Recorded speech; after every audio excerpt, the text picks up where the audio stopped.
guys may remember that I recently decided to paint the camper, and I made the choice to not prime it. And I was paying greatly for that. As you saw on several places, it was peeling. I was extremely distraught about it, but now it's time to get after this and try to take care of it. And as you know, I talked to Sherwin-Williams, and they're like, well, we always recommend primer underneath it. So, I didn't know if it was their fault. I didn't know if it was my fault. I just needed to take a breath, step away. I've given myself a week. We took the camper out and we went camping in it. I've actually towed this thing around more in the last week than I have in the year I've owned it. Got some other work done and stuff, but that's a different story. And so I've stepped away, got some perspective. And the way I look at things, I got two methods here. First of all, let me say Sherwin-Williams, they did not feel anything was their fault. There's a lot of variables. It's metal. They're saying I should have primed it. I probably should have primed it. I'm not arguing that at this point. They're saying that it could have been contaminated, could have had dust, could have had spray chemicals. They don't know what the metal surface was on, but for it to not bond in certain spots, that was another issue they brought up. I think most everywhere it peeled was with the painter's tape, with the frog's tape coming up just a little bit. Not like, it was just that it like pulled away just a tiny little bit. They're telling me that this stuff takes 28 days to cure all the way. So even now, it's not all the way there. And so they said that there's like a super sensitive frog paint. Like, I think it was pink they said. I don't remember. Frog tape, not frog paint. But there's one that's like for those type of surfaces. Now, that threw me for a loop a little bit. I guess, you got a smooth surface with metal. But I know I've used painter's tape in the house and painted designs and stuff the same day practically. So, maybe because it's metal, it's a different beast. Lots of stuff going on there. So what I know is that while I felt like this whole thing was just going to peel off, and it may not be super bonded and it's not all the way cured yet, I know that I've towed it all over the place. That, lots of wind. I was on the interstate. I've been pulling this thing at 65 miles an hour. It's rained really hard a few times. It's been worked on. It's been lifted. We camped in it. We had a fire right next to it. No, I haven't taken anything and scratched the surface, but it's been used for the last week since this problem occurred, and there's no more peeling happening. And so while it could be a thing, I don't think at this point I could either go the cheap and easy method and give it a try, and it doesn't really cost me anything, or I could go the expensive and the hard method and start all the way over. And I can always still go to that. There's no reason to start with that. So, long-windedly saying, I'm going to try to repair the damage, the parts that did peel, from what I've learned from the guys at Sherwin-Williams, the information I've been given and whatnot. And if it doesn't work out, guys, then I'm out $20. I'm going to show you real quick the spots just to remind you what they look like now. And work-wise, I'm only going to work on this one with you guys. So, no point in seeing me do the same process 10 times around the camper. That's my thought process on it. So we'll work on this one. It's going to be a good example because I'm going to hand do this and I'm going to try my darndest. But when I paint, we have blue. We're going to have a line. We're going to have more blue there. So it's a detailed section and it's the largest section by far. So anyways, we have this one. Let me show you the rest of them. We have right here, which is really easy to see because of the brown that was underneath it. Interesting enough, the front of the camper didn't have any spots that peeled like that. On the main side here, we have this chunk. This is a pretty big one, and that's peeled back. There's one little chipped spot right here at the fender. There's a little spot back here. And then we also have above this other tail light. So let's go ahead and get started. Our first step, like I said, this is a prep work, automotive sanding sponge. It's rather gritty, so we're just going to roughen this surface up, and I'm going to concentrate on trying to get it roughed up at the edges of where our paint stopped peeling, like it is peeled here. I don't want to just keep peeling this back farther and farther, so I kind of wanted to get it to a spot where it stops and it's consistent. So that's what I'm going to do right now.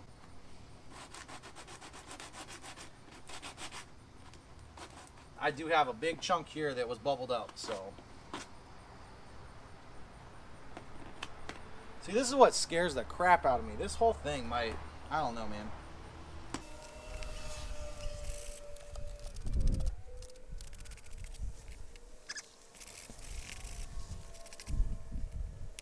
Okay, you know what? It's kind of helpful, I guess, that this thing has panels, because that's the only way I was able to stop that peeling. Big old chunk here, I don't like it, but at least I got something to work with now.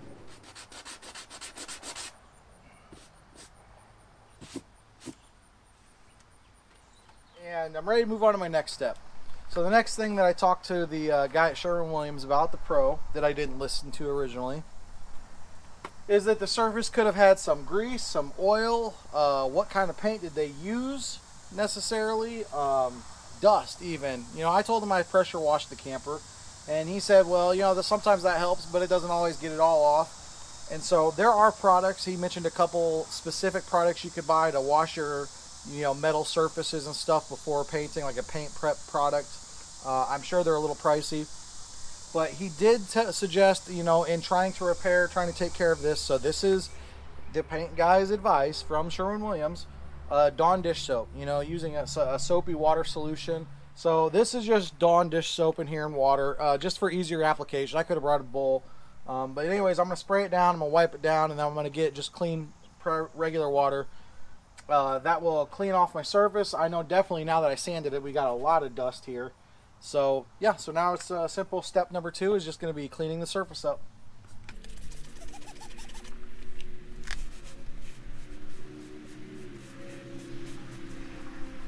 So next I'm just going to grab my hose and I'm going to hose it off with some clean fresh water. But of course we don't want to leave any of that soapy residue on there that would wash away our paint or our primer or anything. So I'm going to rinse it off here in a moment. So straightforward step. Let's move on to the next. Okay, so now we've prepped the surface. So what's next? Priming it. You know, what I should have done all along that I kind of ignored. But hey, I bought paint and primer. I didn't know that there's a difference. Apparently when it's paint and primer, it's not a bonding primer. They just say call it paint and primer because they say you should really only need to do 1 coat, not 2 or 3 or 4. Whatever, I don't get it. So anyways, you know, Sherwin-Williams has their exterior paint, which is also not an automotive paint, that they recommended. So again, I just want to keep perspective because the pros say this, but they also kind of say it's not necessarily the right way. At the end of the day, they say you should only use automotive paint for anything that's going to be on the road because of road salts and stuff like that. Well, I mean, I don't plan on driving this thing or pulling it anywhere in the wintertime, but whatever. That's a whole nother category. So anyways, primer. So bonding primer and paint and primer are apparently different. So I was going to use some bonding primer. I wasn't going to go buy more Sherwin-Williams stuff. I have some Zinsser 123. It's what I typically use. That primer is an all-purpose primer. You read it, it says metals, it says all those things on it.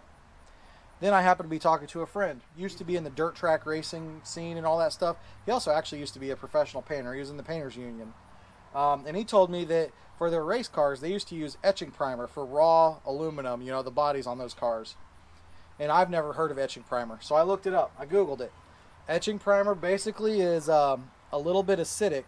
It's got some acid in it or whatever, and it's going to rough the surface up itself so that it's going to, instead of being a smooth surface where the paint just, you know, peels right off, it'll actually get that surface a little roughened up. So it's ironic because the etching primer I ended up buying actually does say to use a little bit of a sanding block on it, which I did, as you see. But if the whole purpose of it is that it kind of breaks down things a little bit and roughens them up, then why am I sanding as well? I don't know, but that's what the instructions say. So anyways, he suggested an etching primer that was almost $50 a quart. And I mean, I could get that, and I was like, dang, that's expensive stuff. And if I'm going to have to redo this whole thing and do it the right way, the first, you know, the next time, not the first time, the second time, that's going to get real expensive. But I happened to be in Myers, just walking through the aisles, and I found some Rust-Oleum automotive primer. It's self-etching primer in a can. It was like $8 or $9, and I'm like, hey, that's what my buddy was talking about. So we're going to give this one a try. Again, this is the budget way of trying to save our paint job. If this camper goes to crap and this doesn't work out and all of it starts to peel away over time, then, I mean, we'll do the whole thing right later. But for now, we're not going to do that if we don't have to. This surface, I mean, it seems like most of this is sticking. Obviously, I didn't do it the right way. I've now learned that. I've learned that lesson. But let's see if we could save it and repair it. So anyways, let's go ahead and prime this with some spray paint self-etching primer. The instructions are pretty basic. Read them when you get it, but I'm paraphrasing and I read them 10 minutes ago or so. Clean the surface, prep the surface. It says about 3 coats are what's going to work best. Spray it on, wait about 2 minutes for it to dry a little bit, spray it on again. 3 coats. It says it's going to be dry to the touch in 10 minutes and pretty much be able to be worked on in 30 minutes. So it's a spray paint can. I went ahead and got a piece of cardboard to kind of try and limit where my spray is going. I've taped off the stuff that's important not to get covered in it. So let's paint it.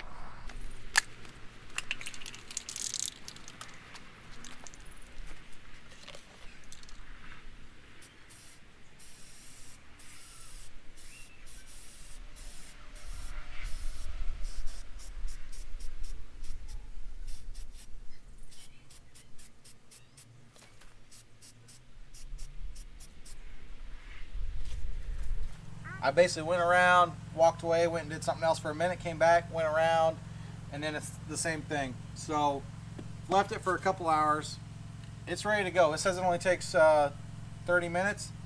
So I'm going to start with my base coat here now. Oh, I do also want to point out, yeah, I wasn't wearing a mask. Take note, I am outside, about as well ventilated area as it can be, completely outside. You know, it's an acidic primer. Doesn't sound very safe to me. My safety measures were being outside and not really breathing a whole lot. Held my breath kinda. So I'm not saying that's the smartest, and I'm not condoning it for you. So don't see what I do and be like, oh, it must be cool, because I don't really know.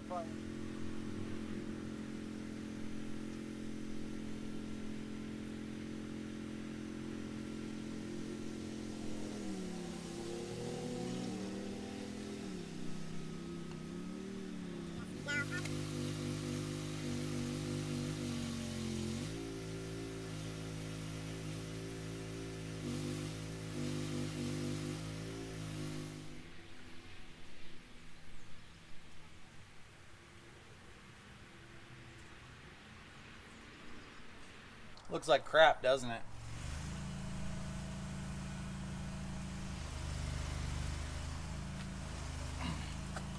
Alright, I just need to let that dry so I can hit it up again.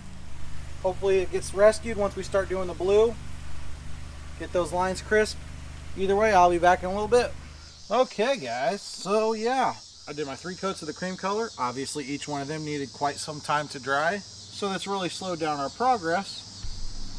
Probably should call it a night. Obviously you could tell, you might be able to tell it's getting darker out. You probably hear them evening bugs, the cicadas or whatever they are. But I just can't wait. So I know I'm not going to be able to get all 3 coats of this tonight or however many for the blue, but I want to at least get started. I want to try touching it up. I don't want to rush. I want to try to take my time here.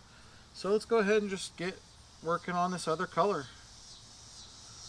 I would say I feel, as I walk around the camper and I look at my cream, the cream that I did on everything, I'm feeling pretty good. I think it bonded really well. And I feel like my lines are pretty good. I don't feel like I got a lot of mess, you know. Gotta get this brush, get a little wet to it so I can start working with it, but I feel like I'll be able to keep some nice crisp lines. This right here that you're watching is by far my largest section that needs painted. Everything else is pretty small, you know, pretty detail, like just trying to, you know what I mean, trying to just touch it up, I guess you could say. This is the reason I'm showing you guys this one. Of all the paint that I'm trying to fix on this camper, I'm just showing this one for the process because I've got to get lines.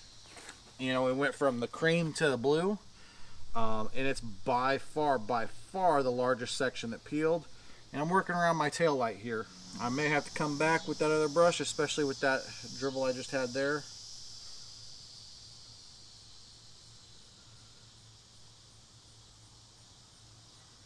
I'm not going to use any painter's tape again because that's what, you know, one of the things that Sherwin-Williams is saying was part of my issue, saying that this paint's not going to adhere and completely cure for a month. I am also excited because at the end of the day, this is the body of a camper, and I'll say that I have a kitchen window that's right behind the camera there, and I look out even before putting the blue on. because that primer was gray, you know, all those light gray. Like, I'm like, you know, camper doesn't look too bad.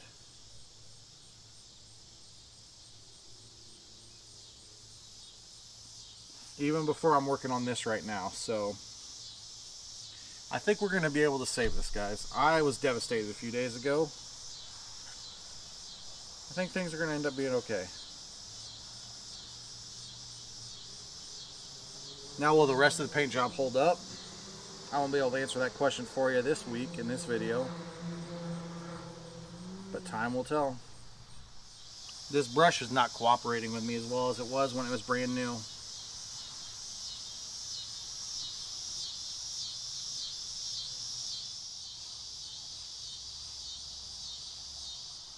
Yeah, I very well may need to get out a very fine brush, like an art brush, to finish this off.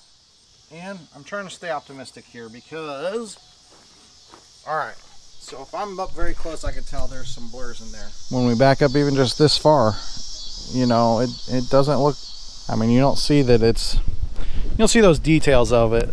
I guess what I'm trying to get across. Those lines look pretty decent. We're going to get them better though. So I'm going to let you guys go for now. I'm going to finish touching this up tonight. Obviously, I have more coats to do tomorrow. Alright, so we did 3 coats of that blue. Now I'm just trying to clean up these lines. And my intention was to use this tool right here. You know, you place it on the edge. Keep a nice straight line. But what keeps happening, because as you know I am doing other spots other than this one right here, is that I move it just a little bit and it's got a little bit of paint on it. I'm actually trying to use it this very time right now for this big chunk here. So for a lot of this, what I'm doing is I'm not even using that. I'm taking this as a nice straight, you know, foam edge type tool, and I'm coming very detail oriented, very close to the lines, and just trying to touch with the very tip of that and work away from it. I don't have a very steady hand. It's harder with the ones that are on the top. It's very hard for me to do working up. But I'm trying. I'm not going to use any more tape. I think tape is part of what got me in trouble in the first place. So I'm trying to just tidy up these little spots with some straight lines, freehand. And we're almost there.